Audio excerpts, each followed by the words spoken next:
Hello and welcome back. This is Queen 3210, and yes, we are still in Mass Effect 2 despite having beaten this game. Now, the reason for this is very simple. I committed the unforgivable crime of neglecting my squad mates as I progressed through my playthrough, which means we missed out on some background and lore regarding these characters. So, in that regard, I have to make up for that. So I've gone back to the game and recorded each and every conversation with each and every member of our very own Suicide Squad. Please enjoy these compilation videos in the meantime before the release of my playthrough for Mass Effect 3. And if you do enjoy it, please remember to leave a like or subscribe. As usual, if you don't, leave a comment below letting me know what I can do to improve these future videos. Otherwise, until the next time, guys. Ciao.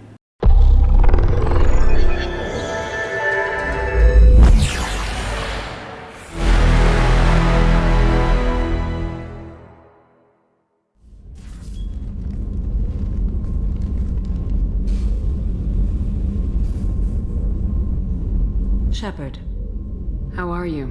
I've spent much of the last 400 years on my own. It is nice to have a colleague to chat with. I may be rusty at it, however. If you are patient, I would love to talk.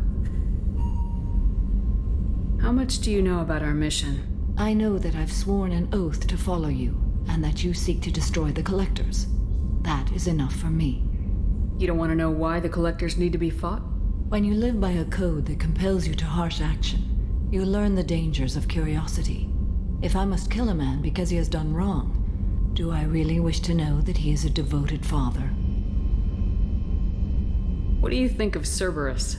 I've heard rumors, but learned long ago to form my own impressions. There is too much room for interpretation in the opinions of others. Why were you willing to work for Cerberus when you didn't have first-hand knowledge? I work for you, Shepard. Our methods may be different, but our goals are not. I'd like to hear more about the criminal you were chasing on Nos Astra. I hope you will understand if I wish to avoid this topic. It is deeply tied to my code and beliefs. You might say it is personal. I need to know if this will impact the mission. It will not. I should get back to work. It has been my pleasure, Commander.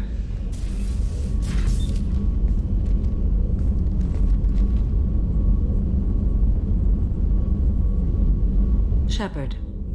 I wanted to check in. I am always happy to talk with you. I'm interested in hearing more about Asari Justicars.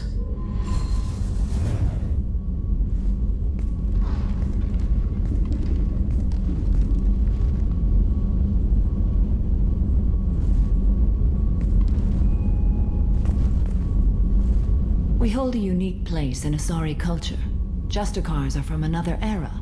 Young Asari grow up watching vids about our adventures. Pure fiction, of course. Some Asari are uncomfortable with us, but so few Justicars exist that most have never met one. There are only a few Justicars? Few Asari wish to make the sacrifices necessary to become one of us, and the training has a high casualty rate. It is a life of constant danger.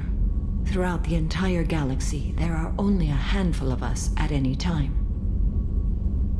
Why would anyone want to be a Justicar? It is a deeply personal matter. Sometimes the most brutal path is the only honest one. This code of the Justicar seems central to your life. It is 5,000 sutras and covers every situation one can encounter. I have memorized every word. There is only the code. Sometimes justice calls for mercy. It does not exist to bring about spiritual enlightenment. Its purpose is to punish the wicked and protect the innocent.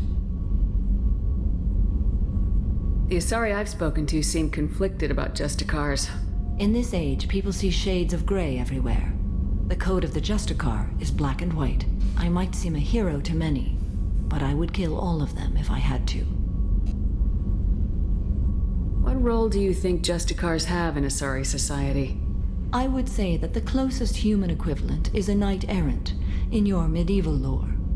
Perhaps mixed with a bit of samurai.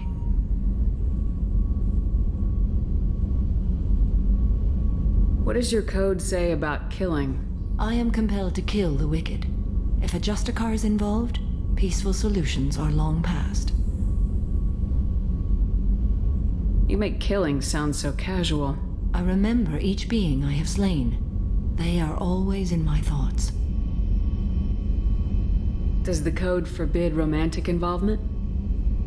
It does not. However, I would never be interested in such. That part of my life is well behind me. You know about knights errant and samurai? When I knew I must leave Asari space again, I studied the history and morals of new species. When I was a maiden wandering the galaxy, humans had not yet arrived. What did your studies tell you about us? You are more individualistic than any other species I have encountered. If 3 humans are in a room, there will be 6 opinions. I like your species. I am curious to see what you will do. I should go. I'm glad we spoke.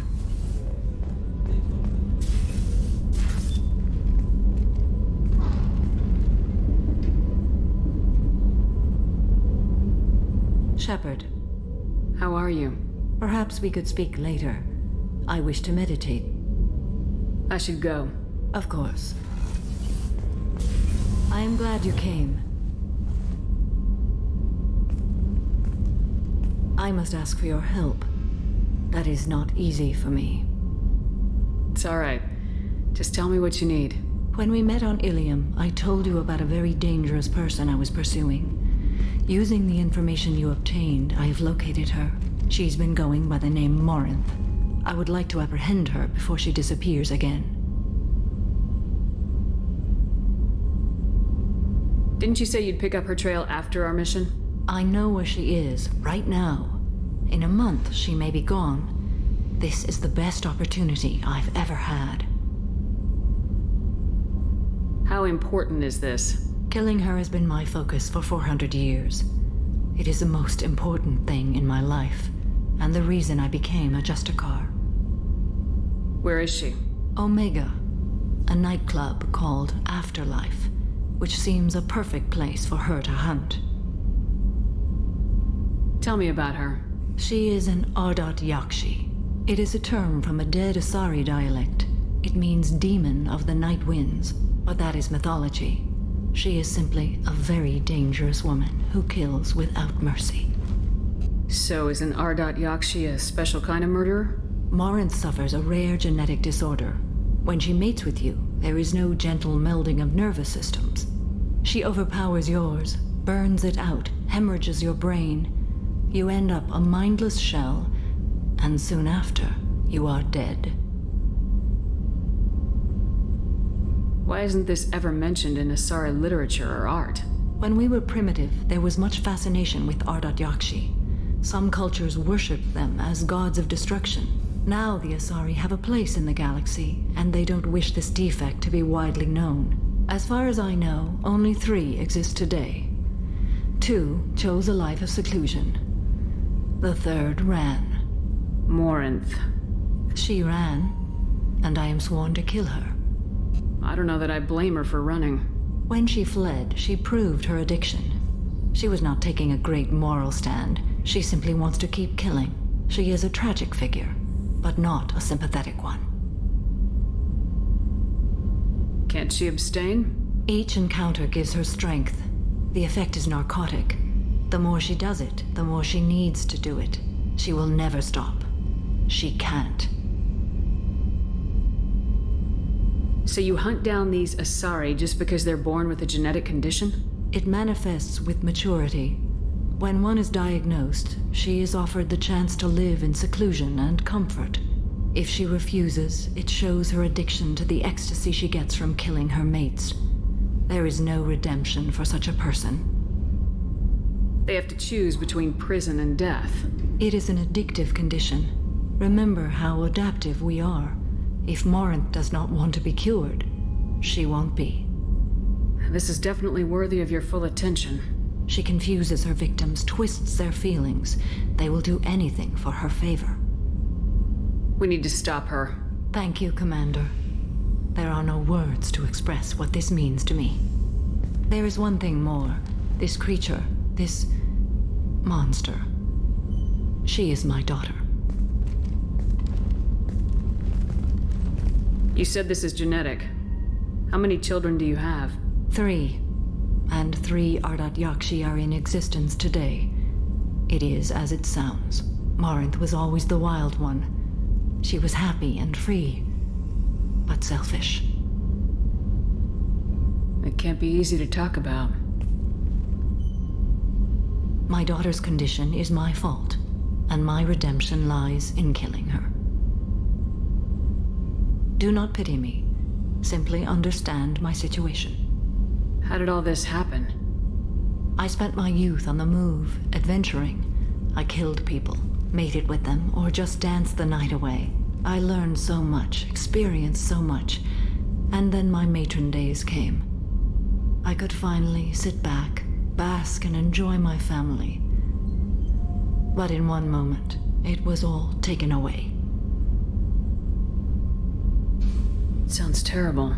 I sat in a med lab while a nearsighted doctor droned at me, and I learned that nothing was as I thought it would be. I gave up all that I possessed. I own nothing, claim nothing. All my knowledge will die with me. Now my purpose is to destroy my own children. Those moments change you. And I've hundreds of years left to live with that. I say too much. Forgive me. Help me find my long-lost daughter. And kill her. We'll go find Morinth.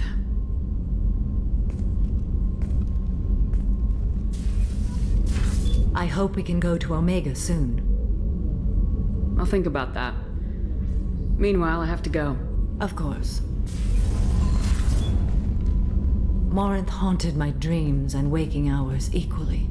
For the first time in 400 years, I am free. I am a ruined vessel of sorrow and regret, but I am free. It is not a feeling I can describe. Was it worth it? It was never a question of worth, but of need. I had to take the action I did, as did she. This was never a story that would have a happy outcome. You did your duty. What about your feelings? One of my daughters is dead. My hopes, my dreams were all bound up in my children. Still, my feelings have always come after my duty. The same is true of you. You said that Morinth was a monster, but she was still your daughter. She was the strongest and smartest. She would not accept the injustice thrust upon her. She fought to the end. I am so proud of her, Shepard. Killed her for being what she was. And I would again. But I also know what it means to leave everything behind and fight. Do you realize that she went on the run at the age of 40? I do not know human years well, but it is very young for Asari. What will you do now that Morinth is gone? Assuming I survive your mission, I am a Justicar. Injustice still exists, and perhaps even other Ardat Yakshi. There's no way to correct the condition Morinth had? We are an advanced species, but we don't have magic. When the trait manifests at maturity, it is too late for mitigation. It only occurs in purebloods like myself. Perhaps that is the root of the stigma regarding Asari-exclusive pairings. I don't know. I thought Ardat Yakshi were extremely rare. Asari have spread to many worlds. There are remote regions with no government oversight. If I travel to those worlds and they do exist, I will find them. Morinth claimed that her condition was the future of the Asari race. Morinth would say anything that served her cause. Ardat Yakshi are sterile, Shepard. That wouldn't be a particularly viable future for my people. You don't want to settle down? I did. I returned to my homeworld and tried to start a family. I will fight and struggle all my life. That is my fate. When I die, it will not be in bed. I am at peace with that. You still control the direction of your life. I have chosen this path. I truly am at peace, due in no small part to you.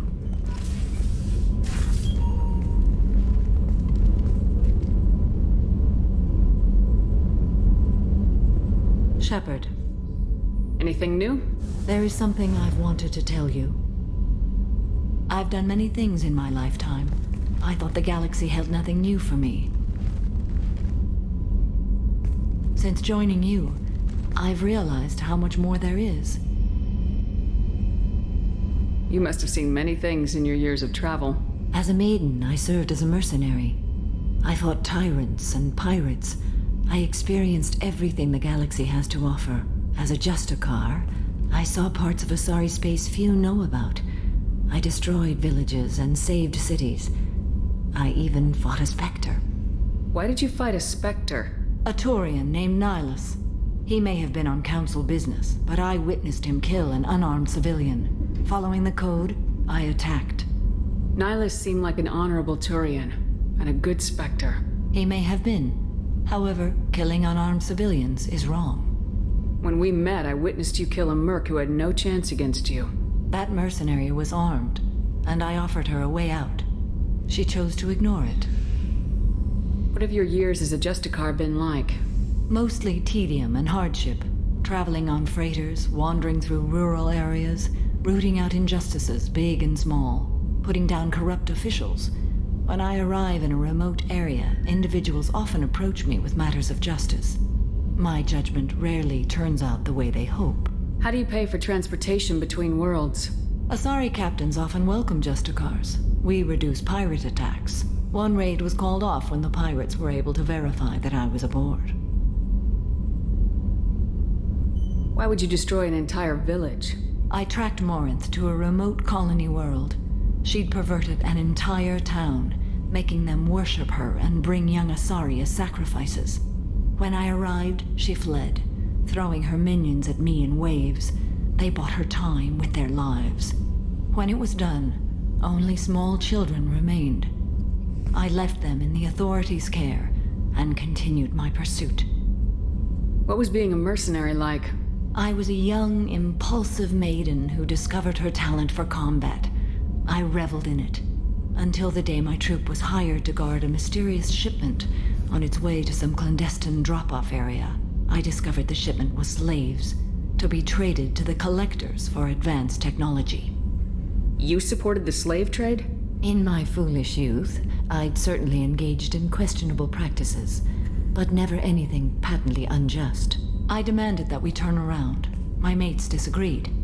After they were dead, I brought the ship around. The collector craft was just arriving. They closed faster than I could flee. Fortunately, we were close to the mass relay. I got through, and they did not pursue. What did you do with all the slaves? I lectured them on the virtues of strength and defending oneself. Then I distributed the armor, weapons, and credits of my dead colleagues and released the captives on the Citadel. We're not done with this yet. I am sure. It will be my honor to be by your side at the end. You think we're all gonna die? You've assembled a powerful group, but we are fighting an unknown. I am ready for whatever comes, but I do not fool myself about our chances.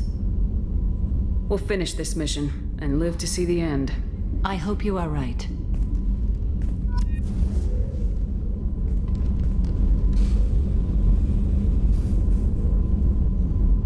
Shepard. I thought we could chat a bit. I would like that.